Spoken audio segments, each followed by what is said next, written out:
Évangile de Jésus-Christ selon saint Luc.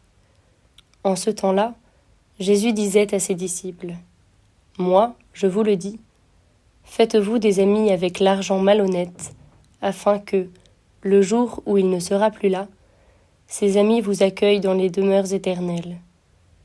Celui qui est digne de confiance dans la moindre chose est digne de confiance aussi dans une grande. Celui qui est malhonnête dans la moindre chose est malhonnête aussi dans une grande.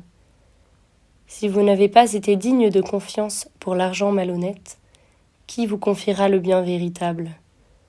Et si, pour ce qui est à autrui, vous n'avez pas été digne de confiance, ce qui vous revient, qui vous le donnera ? Aucun domestique ne peut servir de maître. Ou bien il haïra l'un et aimera l'autre, ou bien il s'attachera à l'un et méprisera l'autre. Vous ne pouvez pas servir à la fois Dieu et l'argent. » Quand ils entendaient tout cela, les pharisiens, eux qui aimaient l'argent, tournaient Jésus en dérision. Il leur dit alors : « Vous êtes de ceux qui se font passer pour justes aux yeux des gens, mais Dieu connaît vos cœurs. En effet, ce qui est prestigieux pour les gens est une chose abominable aux yeux de Dieu. »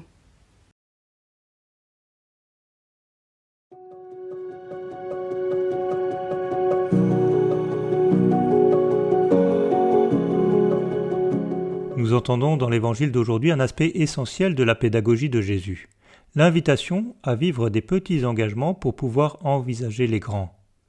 C'est parce que nous sommes petitement fidèles que nous pourrons l'être grandement.